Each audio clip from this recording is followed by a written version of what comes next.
Hello students, अगला topic start करते हैं। Torque on current carrying rectangular loop placed in uniform magnetic field. काफी important topic है। मान लो ये मैग्नेटिक फील्ड है, इस तरफ ये सारी मैग्नेटिक फील्ड है, ठीक है।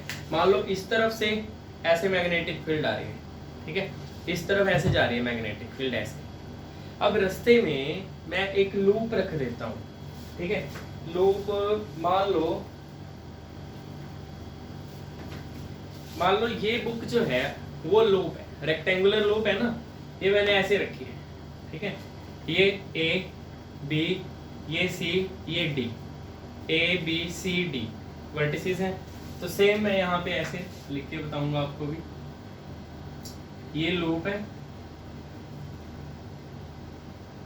A B C D, done. ये देखो ए बी सी डी।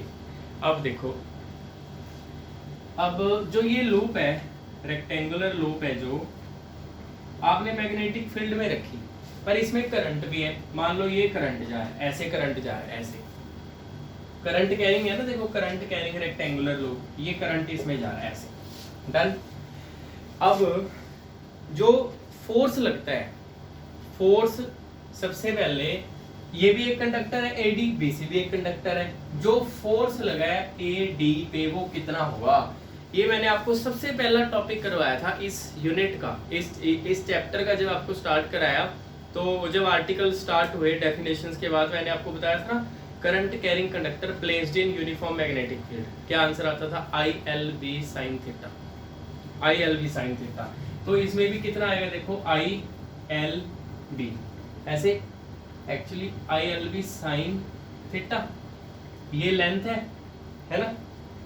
मान लो ये इसकी लेंथ है एल, ये इसकी ब्रेड्थ है, समझ गए। अब करते हैं, देखो मैग्नेटिक फील्ड ऐसे आ रही है, इसकी लेंथ कैसे है देखो। ये वाली मैं कर रहा हूँ एडी का, पहले एडी का, एडी की लेंथ ऐसे है ना। मैग्नेटिक फील्ड भी ऐसे ही जा रही है, लेंथ भी ऐसे। एंगल कितना है बीच में? 0। तो यहाँ पे साइन 0 आएगा। साइन 0 पे क्या होता है? तो एडी पे तो फोर्स ही नहीं लग रहा। अब बीसी की बारी, force on BC, I L B. मैं अभी जस्ट आपको बता रहा हूँ I L B sine theta just है ना।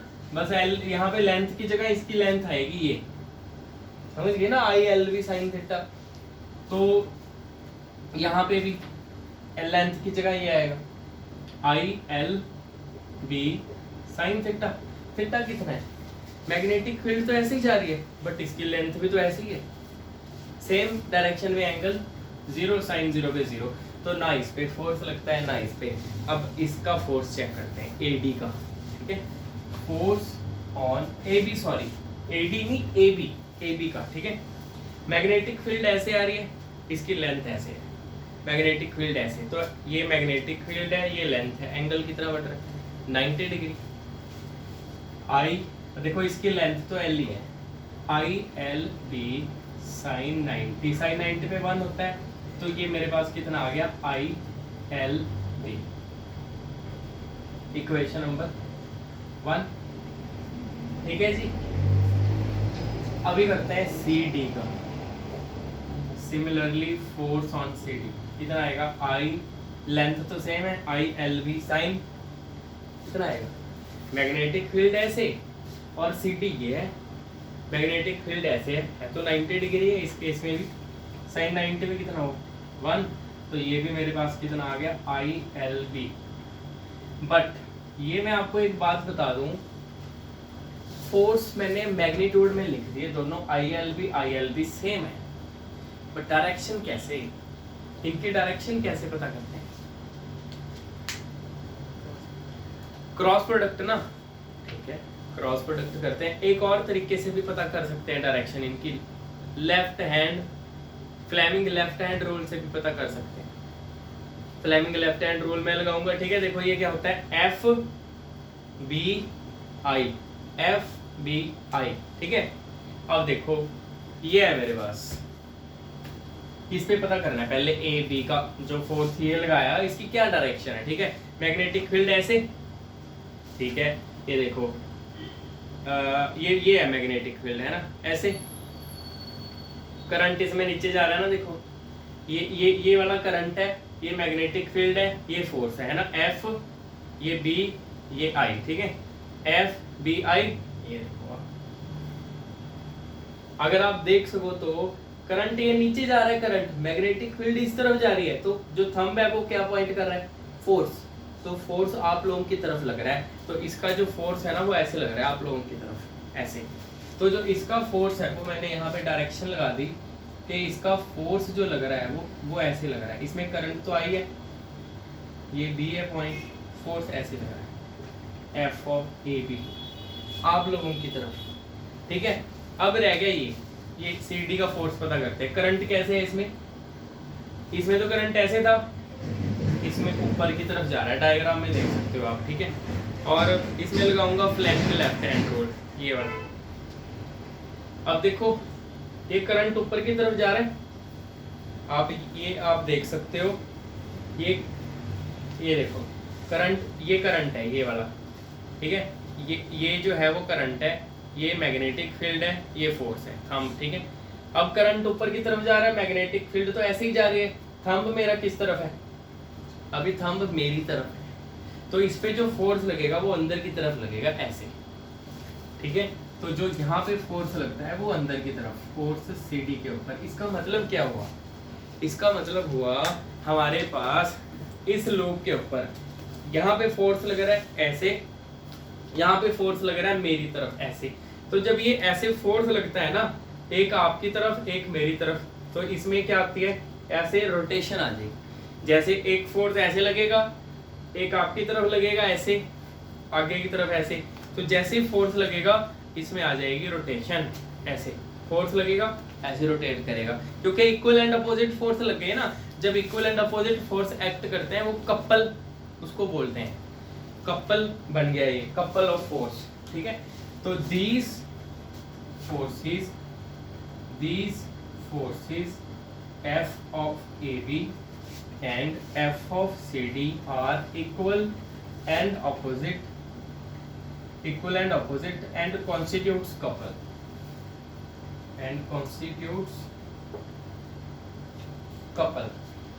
कपल आपको पता है, ये टॉर्क किसी से बनता है, ठीक है।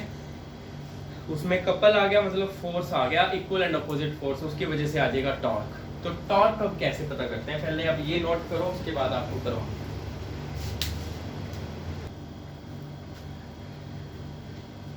देखो ये फोर्स इक्वल एंड अपोजिट है जो कि कपल बना रहे हैं, यहाँ तक हो गया आपका। नेक्स्ट मैं आपको बताता हूँ टॉर्क कैसे पता करें। बस आप फोर्स याद रखना, इसमें कितना लग रहा है, ILB, ठीक है जी। तो टॉर्क क्या होता है, torque acting on rectangular loop क्या होता है, torque force into perpendicular distance, ऐसे पता करते हैं। फोर्स कितना लग रहा है, ILB, क्योंकि फोर्स तो इक्वल है, चाहे ये वाला ले लो चाहे ये वाला, इक्वल है ना, इनटू परपेंडिकुलर डिस्टेंस। कौन सा डिस्टेंस, देखो मैं सिर्फ ऊपर से इसको ड्रॉ कर रहा हूं ऐसे। हमारे पास ये है, ये पॉइंट है A, ये पॉइंट है D, इसकी लेंथ कितनी है B, ओके। अब एक फोर्स तो आप लोगों की तरफ लग रहा था, देखो A से, ये था F ऑफ AB, एक फोर्स ऐसे लग रहा था F ऑफ CD, है ना, तभी टॉर्क आया ना इसमें। तो दो फोर्सेस के बीच का डिस्टेंस ये होता है, समझ गए, जो होता है ना परपेंडिकुलर डिस्टेंस, ये होता है दो फोर्सेस के बीच का डिस्टेंस, ओके। देखो तो ये वाला डिस्टेंस आएगा, देखो मान लो फोर्स की डायरेक्शन ये है, तो ये वाला डिस्टेंस जो है ना, ये वाला ये आएगा। अब मान लो ये B है, ये तो हमने मानना ही हुआ है B, है ना। अब मैग्नेटिक फील्ड तो ऐसे जा रही है ना, इसमें ये जा रही है मैग्नेटिक फील्ड। अब इसका जो एरिया है, ये इसका एरिया, कॉइल का एरिया, ये होगा परपेंडिकुलर, इसके साथ मान लो एंगल थीटा बना रहा है, तो ज्योमेट्रिकली ये भी थीटा होगा। अगर ये थीटा है ज्योमेट्रिकली ये भी थीटा होगा, ठीक है।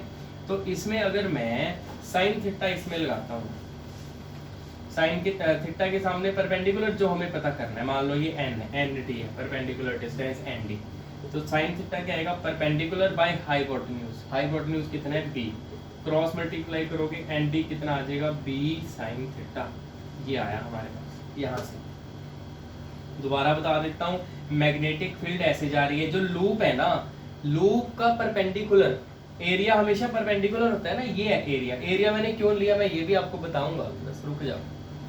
तो ये इसके साथ एंगल थीटा बना रहा है एरिया, थीटा यहाँ पे ज्योमेट्रिकली सेम होंगे दोनों, तो इस ट्रायंगल में साइन थीटा लगाया, मेरे पास परपेंडिकुलर बाय हाइपोटेन्यूज तो एनटी निकलेगा।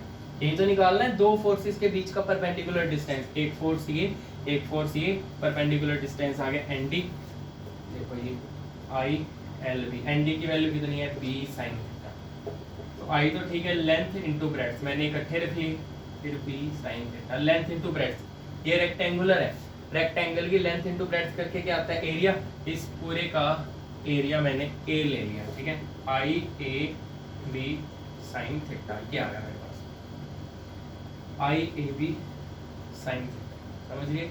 ये इक्वेशन जो भी थी, जो कोई भी नंबर दे दो इसको, इक्वेशन नंबर। इसके बाद ये था अगर एक लूप है तो, अभी इसमें एक ही लूप है ना, बस जैसे बस एक वायर थी ऐसे ऐसे जोड़ती है एक वायर के लिए, अगर ना काफी ज्यादा लूप्स हो, एन लूप्स हो ऐसे,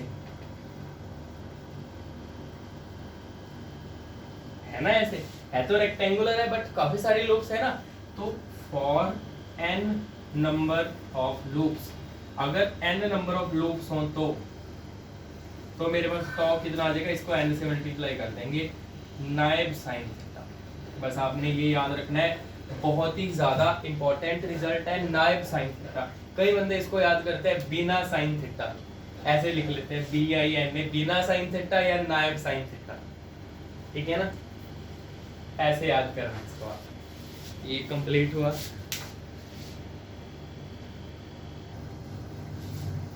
नेक्स्ट टॉपिक है मूविंग कॉइल गैल्वेनोमीटर, ये भी काफी इंपॉर्टेंट टॉपिक है, मूविंग कॉइल गैल्वेनोमीटर। क्या होता है ये गैल्वेनोमीटर, क्या होता है, जो स्मॉल करंट को डिटेक्ट करे, सर्किट में स्मॉल करंट को, सेम ये है तो गैल्वेनोमीटर ही है ना। It is a device which is used to detect, it is a device which is used to detect, it is a device which is used to detect small current in the circuit, circuit के अंदर अगर थोड़ा सा भी current है ना तो ये बता देता है।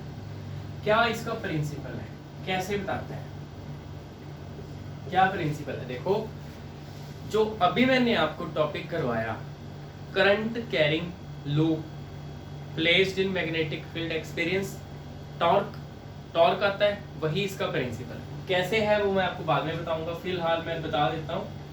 अब करंट कैरिंग रेक्टेंगुलर लूप, या रेक्टेंगुलर लिखने की जरूरत नहीं, अब current carrying loop when placed in a current carrying loop, when placed in magnetic field, when placed in magnetic field experience torque, इसमें टॉर्क आता है। अब मैं आपको बताऊंगा इसकी कंस्ट्रक्शन, उसी में आपको समझ आ जाएगा कि कैसे करंट को ये डिटेक्ट करना है, ठीक है जी। सबसे पहले दो पोल पीसेस लेने हैं, मैग्नेट के पोल पीसेस, जो स्ट्रॉन्ग मैग्नेट, ये है मेरे पास strong magnet, north pole south pole, ठीक है जी। इसके अंदर मैंने ये ऊपर वाला पोर्शन दिखा दिया कि ये लूप रखी है, ये मूवेबल कॉइल मैंने रखी, ये मूवेबल कॉइल है, जैसे ए डी बनाया नहीं था, ए बी सी डी, ऊपर से आपको नजर आ रहा है बस ये, ठीक है। कॉइल तो पूरी है, कॉइल ऐसे है पूरी ऐसे, बट मैंने ऐसे ऊपर ऊपर का, अगर ऊपर से देखें तो ये पोर्शन नजर आएगा ना, आप लोग देख रहे हो तो ये पोर्शन नजर आएगा इसका, वो वाला मैंने इसका बना, ठीक है। तो ये मूवेबल कॉइल है, मूवेबल जिसकी वजह से इसका नाम है मूविंग कॉइल गैल्वेनोमीटर। ये वही कॉइल है जो मूव करेगी, ठीक है। और ये कैसे हमने इसके बीच में सस्पेंड की, एक स्पाइरल टाइप स्प्रिंग है, इसके ऊपर हमने वो फिक्स कर दिया स्पाइरल, ऐसे स्प्रिंग है, स्पाइरल्स है, स्पाइरल शेप में, ठीक है। जो ये स्प्रिंग लगाया, एक इसका एक हिस्सा तो इसके साथ जुड़ा है कॉइल के साथ, इसका जो दूसरा हिस्सा है ना, इसका दूसरा हिस्सा दूसरे टर्मिनल से जुड़ा है, टर्मिनल T2। दो टर्मिनल है, इसका टर्मिनल हमने बना रखा है ऐसे, ठीक है। अब इसमें एक और लाइट स्प्रिंग है, वो इसके साथ ऐसे ऐसे जुड़ी है, इसके साथ ही उसका एक हिस्सा तो इसके साथ जुड़ा है कॉइल के साथ, तो जो दूसरा हिस्सा है ना इसका है, ये स्प्रिंग है, लाइट स्प्रिंग है, इसका दूसरा हिस्सा दूसरे टर्मिनल से जुड़ा है T1। दो टर्मिनल हो गए, है ना। ये एक्चुअली दो टर्मिनल ना करंट के रास्ते हैं। हम क्या करते हैं सर्किट में, किसी सर्किट में जिसमें चेक करना है करंट है कि नहीं, कि क्या करता है ये स्मॉल करंट को डिटेक्ट करता है ना, हम सर्किट के जो दो कनेक्शन है वो इनके साथ लगा देते हैं। ऑब्वियसली एक में करंट होगा, जैसे एक में करंट होगा, क्योंकि सर्किट में तो करंट का फ्लो होगा ना, तो करंट तो एक साइड से जाएगा, एक में करंट होगा मान लो। तो जैसे करंट कॉइल में एंटर करेगा, तो मैंने इसका प्रिंसिपल आपको क्या बताया, current carrying loop when placed in magnetic field, current carrying loop या कॉइल कह तो चाहिए, when placed in magnetic field experience torque. पर इसका मतलब ये देखो, नॉर्थ से साउथ क्या होती है, मैग्नेटिक फील्ड। आपने मैग्नेटिक फील्ड में कॉइल को रखा हुआ है, ऊपर से आपने इसमें करंट दे दिया, अगर करंट दोगे तो ये क्या एक्सपीरियंस करेगी, टॉर्क। तो ना ये ऐसे ऐसे हिलने लग जाएगी जब करंट आएगा, ठीक है। हम क्या करते हैं, अब देखो कम करंट आएगा टॉर्क कम, क्योंकि मैंने फॉर्मूला क्या बताया टॉर्क का अभी, नाइब sine theta. NIB sine theta देखो करंट के डायरेक्टली प्रोपोर्शनल है ना। करंट इसमें जितना ज्यादा करंट आएगा उतना ज्यादा टॉर्क, थोड़ा करंट है थोड़ा हिलेगी, ज्यादा करंट है ज्यादा हिलेगी, है ना। हम क्या करते हैं, इसके साथ एक नीडल ऐसे अटैच कर देते हैं, इसके साथ, समझ गए, मूवेबल कॉइल के साथ एक नीडल अटैच कर दिया, इसके ऊपर एक लगा देते हैं मीटर, बना देते हैं ऐसे रीडिंग के लिए, क्योंकि इसकी रीडिंग दोनों तरफ होती है ना ऐसे, ये दोनों तरफ रीडिंग, गैल्वेनोमीटर देखना आप, दोनों तरफ रीडिंग देता है गैल्वेनोमीटर। कुछ गैल्वेनोमीटर है जो दोनों तरफ देते हैं, ठीक है, कुछ तो सिंपल बनाए होते हैं, तो ये दोनों तरफ रीडिंग देगा। क्यों, अब देखो अगर करंट इसमें आएगा तो ये ऐसे ऐसे हिलेगी, ये हिलेगी तो इसके साथ ही नीडल जुड़ी है, नीडल ऐसे हिलेगी, समझ गए ना। तो करंट आएगा तभी हिलने लग जाएगी दोनों तरफ, ये तो हमें पता लग जाएगा इसमें करंट है। ओके, ये है मूविंग कॉइल गैल्वेनोमीटर। अब अभी खत्म नहीं हुआ ये, अभी स्टार्ट हुआ है बस, ठीक है। तो ये मैंने आपको कंस्ट्रक्शन सारी बता दी इसकी, ठीक है। अब देखो जो इसमें मैक्सिमम टॉर्क आ रहा है, कितना टॉर्क आता है इसमें मैक्सिमम टॉर्क, देखो टॉर्क कितना है इसमें, टॉर्क प्रोड्यूस्ड इन कॉइल। अभी आपको बताया torque NIB sine theta, NIB sine theta होता है ना, जो मैक्सिमम टॉर्क है। देखो मान लो मैक्सिमम करंट आया, मैक्सिमम ये इतनी हिल रही है ऐसे, पहली बात तो ये दोनों तरफ क्यों हिल रही है, क्योंकि ये इसके अंदर है स्प्रिंग, स्पाइरल स्प्रिंग नहीं लगा, स्प्रिंग को अगर आप बाहर की तरफ खींचते हो उसमें रिस्टोरिंग फोर्स नहीं आ जाता, एक स्प्रिंग वहां अटैच है इस तरफ, मैंने पकड़ के खींच दिया, उसमें रिस्टोरिंग फोर्स आ गया, अगर छोड़ूंगा तो बैक जाएगा। तो जैसे इसमें टॉर्क आया ये आगे जाता है, स्प्रिंग में रिस्टोरिंग फोर्स आ गया, उसको बैक भी लेके जाएगा, जितना आगे गया उतना बैक लेके जाएगा, इसमें स्प्रिंग लगा है इसलिए, समझ के। तो जो मैक्सिमम टॉर्क है वो कितना है, मान लो ये यहां से यहां तक आ गई कॉइल एंगल फाई पे, जो फाई है ना वो एंगल ऑफ डिफ्लेक्शन है, ये एंगल ऑफ डिफ्लेक्शन कितना डिफ्लेक्ट कर गई नीडल, समझ रहे हो आप मेरी बात। मान लो मैक्सिमम यहां तक आती है, तो जो मैक्सिमम टॉर्क होगा ना उसको बोलते हैं डिफ्लेक्टिंग टॉर्क, ठीक है। तो मैक्सिमम टॉर्क पहले मैं निकालता हूं, मैक्सिमम टॉर्क के लिए क्या करेंगे, देखो ये मैक्सिमम कब होगा आप बता दो, जब ये थीटा 90 डिग्री हो, मैक्सिमम टॉर्क के लिए थीटा 90 डिग्री होगा और साइन थीटा क्या हो जाएगा 1, क्योंकि साइन 90 पे 1 होता है, यहाँ 1 आ जाएगा, तो टॉर्क कितना आया NIA नाइब। इसको बोलेंगे डिफ्लेक्टिंग टॉर्क। डिफ्लेक्टिंग टॉर्क इसको बोलेंगे। Equation number 1, equation number 2 done. अब इसके बाद देखो आप यहां तक नोट कर लिया। अब यहाँ ये नीडल यहाँ से ऐसे चलेगी, डिफ्लेक्ट करेगी। अब उसमें स्प्रिंग है, स्प्रिंग में रिस्टोरिंग फोर्स आएगा जिसकी वजह से वो बैक आएगी। जब वो बैक आएगी तब भी तो टॉर्क आया उसमें, है तो फोर्स की वजह से है ना ये। तो जो बैक आने पे टॉर्क है, एक तो जाने पे टॉर्क है डिफ्लेक्टिंग टॉर्क, वापस क्यों आया वो रिस्टोरिंग फोर्स की वजह से, उसको बोलेंगे रिस्टोरिंग टॉर्क। ठीक है, तो रिस्टोरिंग टॉर्क में यहां लिखने लगा हुआ।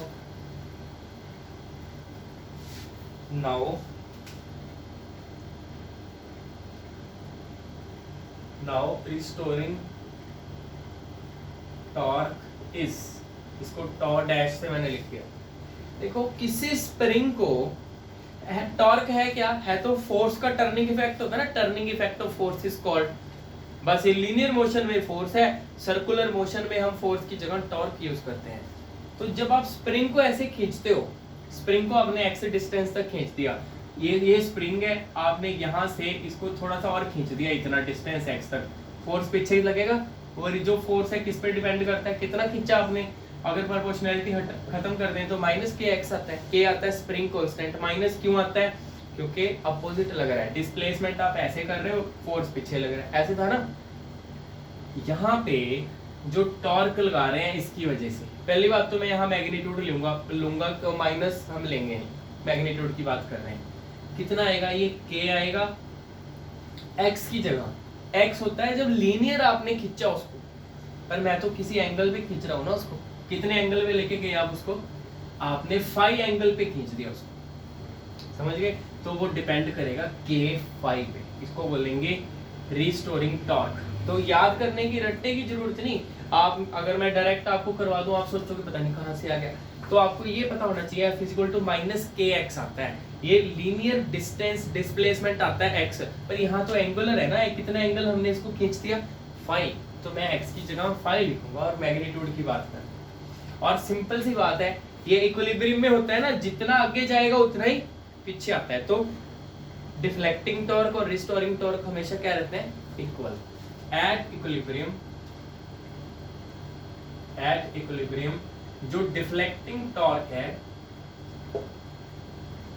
Deflecting torque is always equal to restoring torque. तो इसके बाद वैल्यूज पुट करेंगे हम इसकी। अब देखो डिफ्लेक्टिंग टॉर्क हमारे पास कितना है, ये आप देख रहे हो deflecting torque NIB N I A B. Restoring torque कितना है अभी के फाई। अब ये करता क्या है, करंट बताता है ना कितना स्मॉल अमाउंट ऑफ करंट, तो करंट निकाल लो इससे, आई के फाई अपॉन ये सारा एन ए बी। ये आ गया मेरे पास इक्वेशन नंबर, ये 2 थी तो ये 3 आएगी, ठीक है, आएगी फिर 4। तो यहां तक आप नोट कर लो इसको एक बार,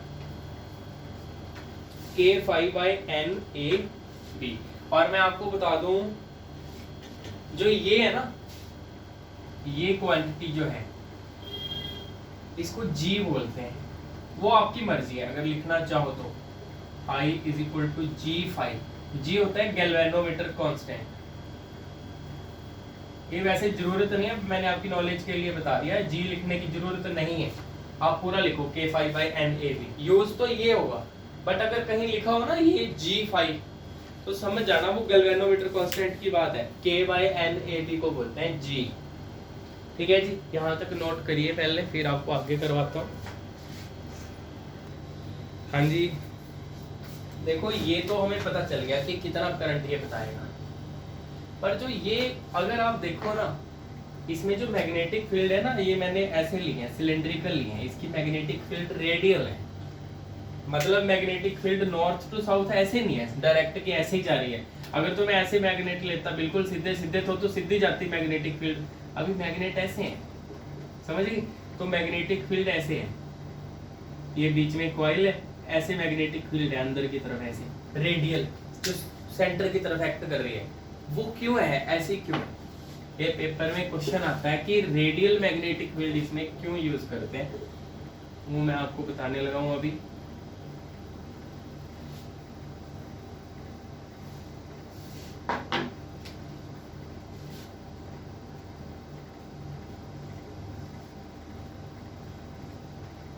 use of radial magnetic field, radial magnetic field in moving coil galvanometer. ठीक है, देखो नॉर्थ पोल साउथ पोल ये हमारी कॉइल थी ऐसे, तो जो मैग्नेटिक फील्ड है ना वो ऐसे एक्ट करती है,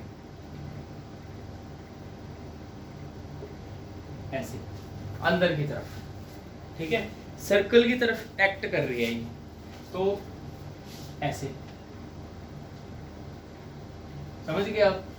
तो अब मेरी बात समझो, मैं पहले आपको समझाऊंगा। जो हमने टॉर्क लिखा था, deflecting torque NIAB sine theta, वो मैक्सिमम कब था? Theta 90 degree. तो थीटा 90 डिग्री रखने के लिए हमने ऐसा किया ताकि टॉर्क ज्यादा से ज्यादा आए, थोड़े से करंट के लिए भी टॉर्क मैक्सिमम आए।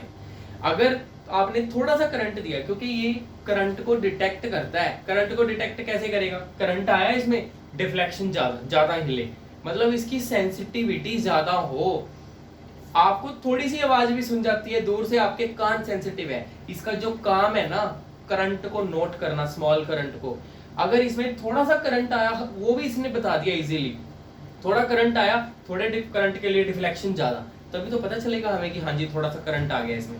ठीक है, तो डिफ्लेक्शन ज्यादा होनी चाहिए, तो टॉर्क ये होना चाहिए मैक्सिमम। ये मैक्सिमम होता है जब ये 90 डिग्री हो। अब ये थीटा किसके बीच में होता है? ये ए के और बी के बीच में होता है, क्योंकि एन कांस्टेंट है, करंट कांस्टेंट है, A for area of coil. जो रेक्टेंगुलर कॉइल हमने रखी थी मैग्नेटिक फील्ड में, उसका एरिया बी मैग्नेटिक फील्ड। ठीक है, और थीटा एरिया में और बी में होता है। मान लो ये रेक्टेंगुलर कॉइल मैंने ऐसे रखी है। ठीक है, बहुत सारे बच्चों को प्रॉब्लम रहती है इसमें कि यार थीटा क्या है। मैग्नेटिक फील्ड, अब मैग्नेटिक फील्ड ऐसे जा रही है, जो एरिया होता है हमेशा परपेंडिकुलर होता है, ये इसका परपेंडिकुलर लेना आपने, इसका कॉइल का। ठीक है, तो इसके बीच में ये एंगल होता है थीटा, समझ गए। अब देखो ये लूप है ऐसे, अभी मैग्नेटिक फील्ड इसके पैरेलल ही है ना। देखो मैग्नेटिक फील्ड पैरेलल होनी चाहिए, मेरी बात आप समझो, मैं दोबारा आपको बताऊंगा। ये थी ना कॉइल, जो आपको मैंने बताया था मैग्नेटिक फील्ड ऐसे आ रही है, इस पे और इस पे तो फोर्स ही नहीं लगता, फोर्स इस पे और इस पे लगता है, जिसकी वजह से टॉर्क आता है ना। तो ये देखो, अगर मैंने ऐसे रखी है मैग्नेटिक फील्ड ऐसे जा रही है, अगर ये ऐसे रखी है तभी तो परपेंडिकुलर होगी, समझ रहे हो आप मेरी बात। तो अगर मैग्नेटिक फील्ड ऐसे जा रही है, लूप भी ऐसे रखनी पड़ेगी हमें, ताकि उसका, देखो मैग्नेटिक फील्ड ऐसे जा रही है, लूप भी मेरे को ऐसे ही रखनी पड़ेगी ऐसे, ताकि उसका परपेंडिकुलर ऐसे आ जाए। पर एरिया तो ये आएगा ना, लूप का एरिया परपेंडिकुलर। मान लो ये मैंने कोई लूप रखी है यहाँ पे ऐसे, उसका परपेंडिकुलर ए बाहर की तरफ होगा, मैग्नेटिक फील्ड ऐसे जा रही है, देखो north to south magnetic field ये है। तो जो एरिया है ना लूप का, वो परपेंडिकुलर टू लूप होता है। किसी भी चीज का एरिया, देखो ये मान लो मैंने लूप रखी है, एरिया इसका परपेंडिकुलर होगा बाहर की तरफ, मैग्नेटिक फील्ड ये, तभी 90 डिग्री, समझ गए। तो अभी लूप ऐसे है, पर अगर लूप ऐसे भी हो जाए, देखो लूप ऐसे हो गई ना, टॉर्क आने की वजह से लूप ऐसे मुड़ गई, अभी भी मैग्नेटिक फील्ड क्या है? रेडियल है ना। रेडियल मतलब वो सेंटर की तरफ एक्ट कर रही है, तो मैग्नेटिक फील्ड अभी भी ऐसे है, उसके प्लेन में है लूप के। तो अब मैग्नेटिक फील्ड ऐसे है, इसका परपेंडिकुलर ऐसे होगा, तब 90 डिग्री, तब ये ऐसे आ गई मान लो। अब मैग्नेटिक फील्ड भी ऐसे, क्योंकि रेडियल है, मैग्नेटिक फील्ड सेंटर की तरफ एक्ट कर रही है, मैग्नेटिक फील्ड ऐसे, और आपने लूप रखी है वो भी ऐसे, तो लूप की डायरेक्शन में मैग्नेटिक फील्ड है। देखो ये मैग्नेटिक फील्ड ऐसे, लूप का परपेंडिकुलर ऐसे होगा ना, तो अभी भी 90 डिग्री। समझ गए आप क्या रीजन है? कि जो थीटा है ना वो 90 डिग्री रहेगा हमेशा। ठीक है, तो आप क्या यूज करोगे, कैसे आप बताओगे इसको कि for if magnetic field is radial, if magnetic field is radial, then magnetic field is parallel to plane of loop, तो लूप के तो पैरेलल है, पर जो लूप का एरिया है उसके परपेंडिकुलर होगी, ठीक है। Therefore magnetic field is perpendicular to area of loop A. Therefore जो थीटा है वो 90 डिग्री, तो जो टॉर्क है N I A B sine theta, theta 90 है, साइन 90 पे 1, तो ये कितना आ गया, मैक्सिमम है। ये साइन 90 पे मैक्सिमम होता है, विच इज मैक्सिमम। तो जो टॉर्क अभी आ गया मैक्सिमम, इसका मतलब कि रेडियल मैग्नेटिक फील्ड हमेशा थीटा टॉर्क मैक्सिमम रहेगा। थोड़ा सा करंट भी हमें पता लग जाएगा। Therefore for radial magnetic field, therefore for radial magnetic field torque is always maximum. Theta हमेशा 90 रहेगा, तो टॉर्क हमेशा मैक्सिमम रहेगा। तो स्मॉल करंट के लिए भी हमें ज्यादा डिफ्लेक्शन मिल रही है, टॉर्क ज्यादा आ रहा है, तो इजीली पता लग जाएगा, ठीक है ना। Therefore small current can be detected easily, ठीक है, नोट कर सकते हो।